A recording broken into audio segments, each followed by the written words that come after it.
Alrighty. Y'all knew this was coming. Just sorry it took this long. Anyway, what's up, people of the world? It's me again, Alex Swimmer, aka AP3 Jumped, and today I am reviewing, finally reviewing, SpongeBob's Big Birthday Blowout. Yes. Now, I don't even know where to begin with this because I did. I guess I'll start by saying I absolutely loved it. I loved it. I loved every single second of it, so my thoughts are pretty much going to be all over the place with this because this special was damn near perfect, and it was probably my favorite SpongeBob special ever because yes, it's this great celebration of SpongeBob's 20-year history of being on TV, and I mean, who would have thought this yellow sponge would have made it this far? Like, he's now within the ranks of like Mickey Mouse and Bugs Bunny, and he's been in like the cartoon Mount Rushmore for quite a few years now. But this milestone further cements that, actually. So I again this I had an absolutely great time watching it. So yeah, it's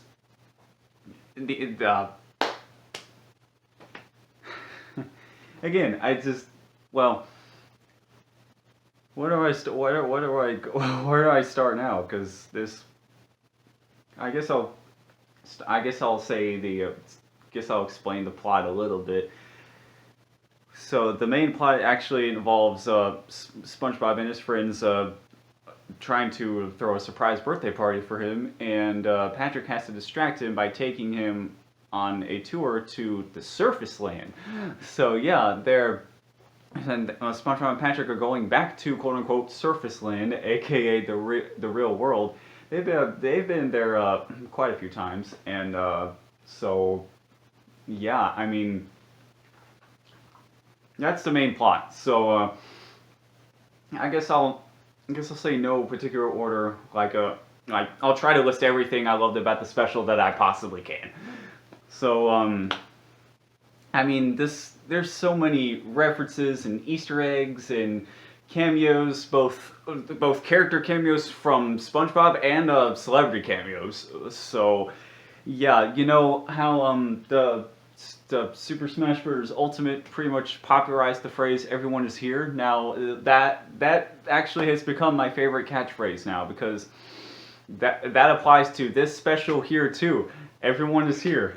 Every single damn near every SpongeBob character, and all these other different celebrity cameos, and like there's countless references to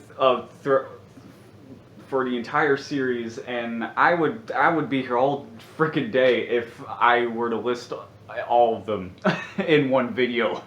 But just a few examples are, when it comes to SpongeBob character cameos, we got the guy who screams "Hoopla! Hoopla!" Yeah, and then gets a brick thrown on his head. The Strangler. Mindy makes her first appearance in the actual TV series, and her first appearance since the movie. And Frenchie, he even holds a title card in real life as he's saying "one trip to the surface later," and yeah, he's in his little because that's how SpongeBob and gang get to the surface, and through Frenchie's little like submarine, which looks kind of like a torpedo as well. So yeah, and David Hasselhoff, he makes a guest appearance in this, and so that was really surprising, honestly, and so And there's all kinds of other celebrity cameos as well, such as Kel Mitchell, Nickelodeon veteran, and there's all like within the actual special, and even like after the special, excuse me, there's all kinds of other. There's a bunch of other people wishing him happy birthday, including like the Jojo Siwa, to the Jonas Brothers, to the cast of the SpongeBob Broadway musical, and so yeah, and now I'm gonna name a few little references. Say references to the show itself include an appearance of the Krusty Krab pizza box, which hasn't seen the light of day since its first appearance way back in season 1, I don't think, and.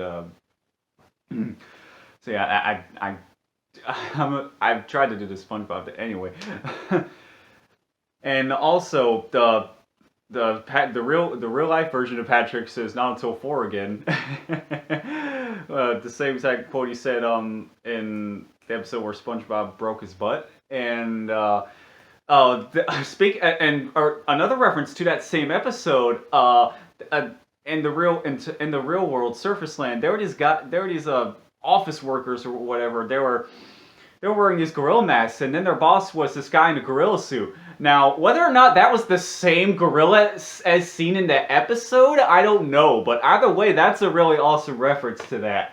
And another one is SpongeBob and Patrick are at one point they swear with while being censored by dolphin noises, just like in the infamous episode Sailor Mouth, and so yeah, those are just among a few of the references. And by the way, I've tried to do do like how Tom Kane does in order to do the SpongeBob laugh. I don't think I can do it quite right. Maybe that's how you do it. I don't know. Maybe I'm doing it right. I don't know, but yeah, that was completely out of nowhere. The Krusty Krab pizza box actually shows up in Surface Land, and hell, they even, in terms of cameos, also they even brought back that bubble dancer from the talent show episode from way back in season 1. I don't think I saw Bubble Buddy. Maybe Bubble Buddy was there and I missed it. But yeah, they even brought back. I swear, it's like every person they brought back, I remember. I remembered every single person, no matter how obscure they were or not. It just, and that's how powerful SpongeBob is as a series. So and what would a SpongeBob special be without none other than Patchy the pirate and his parrot friend or non-friend Potty. And so yeah, Potty has like a new party hat on, I think, and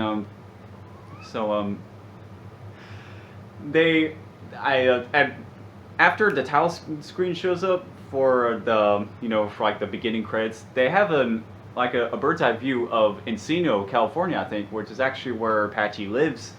And so Patchy, he's there for all of SpongeBob's milestones and whatnot, and he wants to try and meet SpongeBob again, and because he's tried to meet SpongeBob face to face and has failed miserably after all these years, so he's gonna try to go for broke and do it again this time, and give him a birthday gift too, to top it all off. And I think if I had to pick a favorite aspect of throughout this whole thing, it definitely has to be the voice actors playing live action versions of their characters, and there's even live action versions of the locations too, because the real world version of the Krusty Krab is actually a little diner called the Trusty Slab, and the Chum Bug is called the Crumb Basket. That's the real life counterpart. And I gotta say, that whole entire freaking sequence was, I don't know, it was probably my favorite moment in the entire SpongeBob series, to be quite honest. And there's really never been anything like it where you see like a sort of self parody, I guess, and you have for a cartoon, you never see a cartoon show have its voice actors play live action versions of their characters, and like alternate live action versions of their characters in within the same show, and that was just so awesome and mind blowing, and that was just absolutely awesome. And even all the characters, and so there were real world versions of 6 characters. You had SpongeBob, whose real name, whose real life counterpart's name was Jim Bob, because that's a real life name actually, and Mr. Krabs is Mr. Slab, of course, and oh, that was my Nintendo Switch making noise, and Plankton, his name is Charleston, and he even only he wears an eye patch, so he still can only see out of one eye. So that's really clever. And the SpongeBob Broadway musical did that too, where the Broadway version of Plankton wore an eye patch as well. And Squidward's real life counterpart, his name is Manward. So that's I don't think that's a real name, but that's just a pun on Squidward's etymology and what his name is based on. Random fun fact: Squidward's name was originally going to be Octoward, and SpongeBob's name was originally going to be Spongeboy, but there were copyright issues with the name Spongeboy, so they changed it to SpongeBob. They did reference the name Spongeboy later on in the series, but anyway. So and now as for the real life versions of Patrick and Sandy, their real life names weren't unveiled. Although Patrick and Sandy are real life names, so I'm guessing that's what their real life names would have been.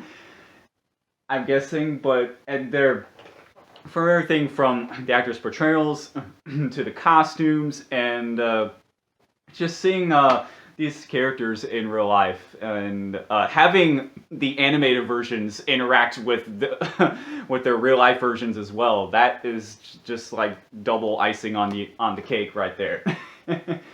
And yeah, so I guess we'll jump cut to the final part, like the final sequence, and it's like right at the end. When SpongeBob finally arrives at his surprise party, everyone's asleep because they've been trying to stall all day to, try to wait for SpongeBob to arrive at the party. Ooh, excuse me. Anyway, so it's actually at that point. SpongeBob was, as everyone was kind of asleep, he was thanking all of his friends and family and for being part of his birthday, and he was being grateful for all of the friends and family that he has, and that scene right there, I honestly felt really sentimental to me, because that made me reminisce on like all of the 20 years of me. That right there made me reminisce on all of my 20 years of memories with SpongeBob SquarePants, and I don't know. This might sound cheesy, but I which is funny because SpongeBob, he kind of looks like cheese too. Nevertheless, I wanted to cry tears of joy in that moment, honestly, because that was such a that was a really special moment, and there was an even more special moment later on. I'll talk about that here in a bit. But that right there, me reminiscing on all my SpongeBob memories, was the start of the really special and endearing moments. And there's Cleo playing with toys in the background. So prior to this, Patchy and Potty, they catapult themselves from the cannon that Mr. Bean, or whatever, the guy who Kel Mitchell plays, they arrive on the Bikini Bottom Island, and ignore that. So they try to find a way to see if they can give SpongeBob his gift, and turns out the gift was actually Patchy's decapitated head, and so they sort of swapped heads. He and Potty somehow swapped heads. That was the only part of the episode I just couldn't wrap my head around. No pun intended. But even for how cartoony this series is, and it was at that moment a historic moment happened. SpongeBob and Patchy finally met after all these freaking years. Now, let me tell you something. I always felt bad for Patchy for not getting to meet his idol, and the fact that he finally did, and SpongeBob was very grateful for that and for all of that, and that whole entire bit, that was freaking awesome. You know, and patience is a virtue, I tell you, and yeah, that was really freaking awesome and sweet all at the same time, and my throat's getting really dry. SpongeBob and characters dry up at one point, just like in the first episode that Sandy appeared in. So yeah, that's another reference. Because yeah, at one point they lose our water in the bus tank, and yeah, another reference.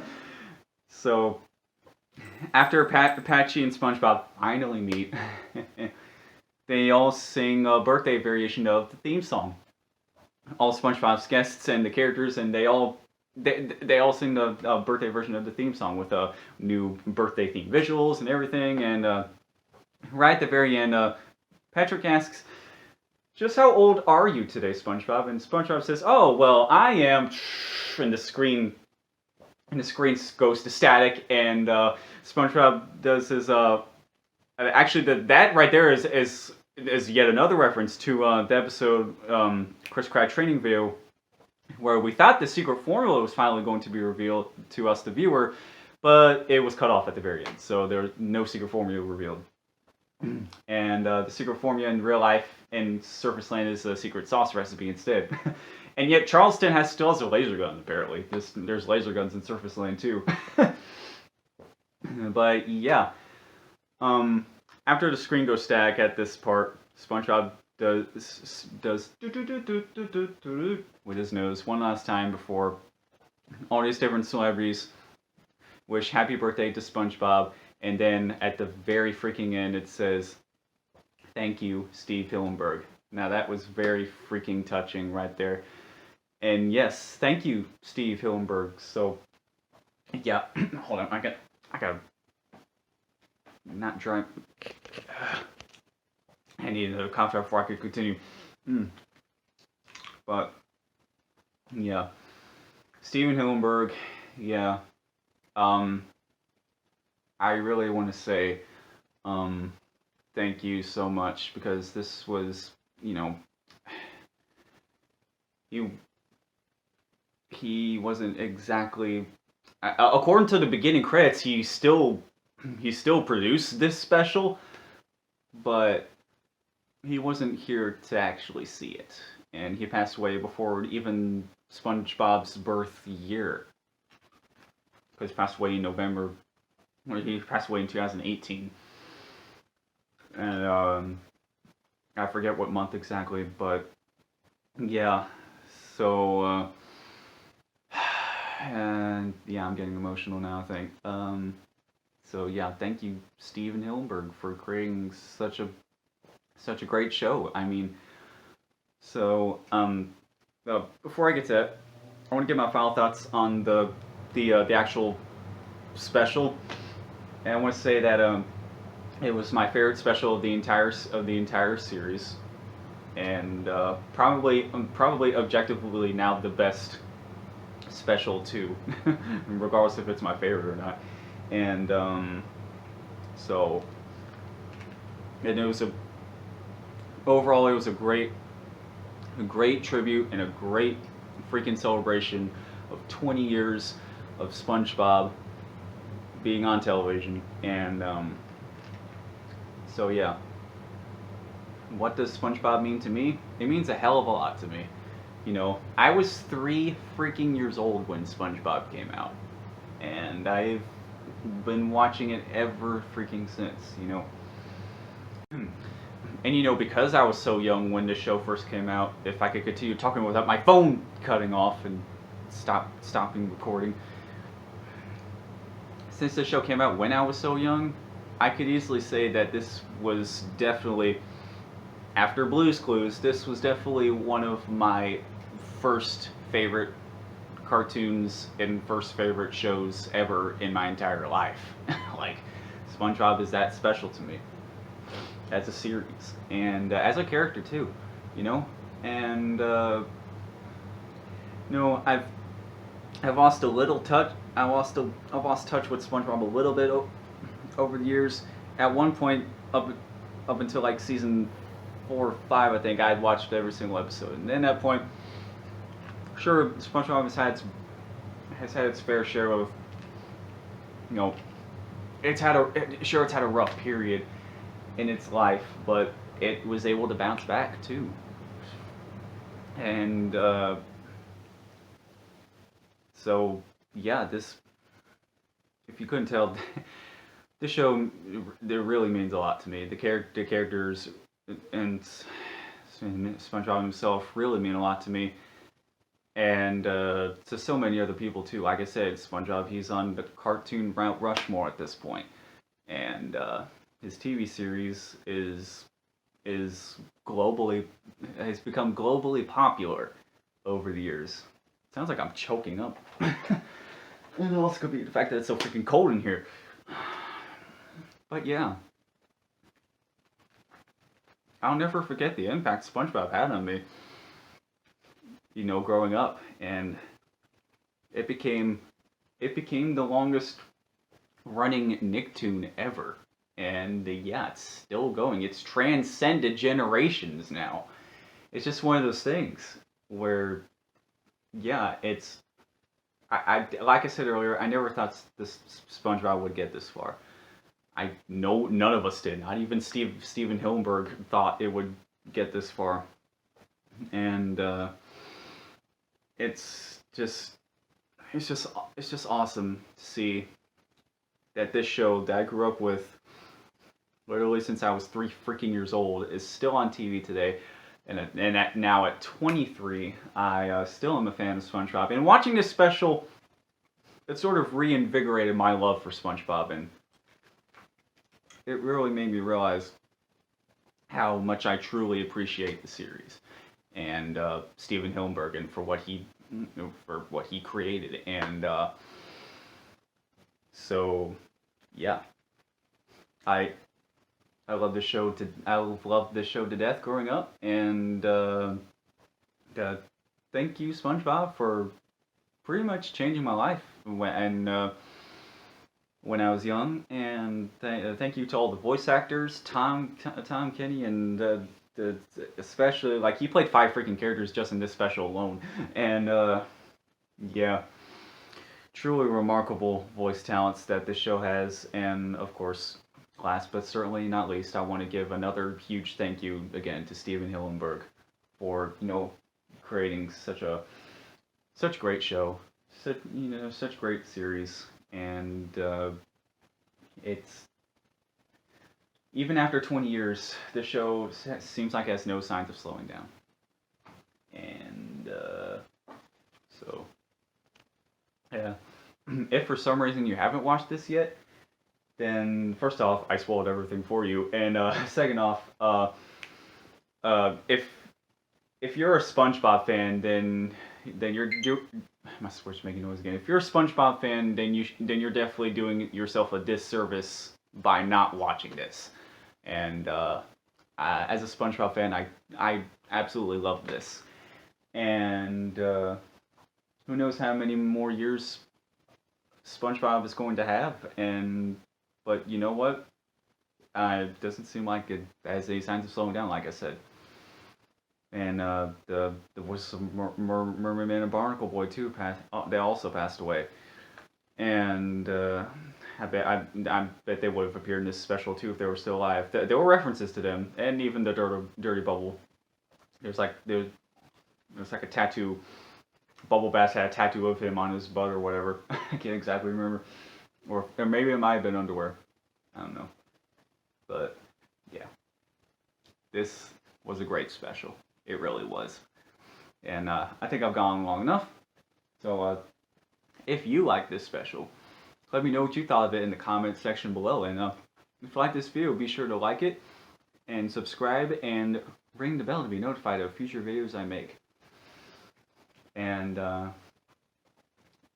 stay tuned for more cartoon reviews. I'm doing episode reviews for... How come my ears again? Ooh. I'm doing more episode reviews for The Lighthouse, because, yes, new Lighthouse episodes are finally coming on tomorrow. And, yeah, so that should be exciting. And, once again, I'm Alex Moore, aka AP3 Jones. Thank you so much for watching. Until the end, that is it for me, and I will see you soon. Goodbye. Oh, my favorite character from Spongebob, before I go, would have to be... It was always Plankton. It was always Plankton. Like, he was just, like, the funniest character to me. And, yeah.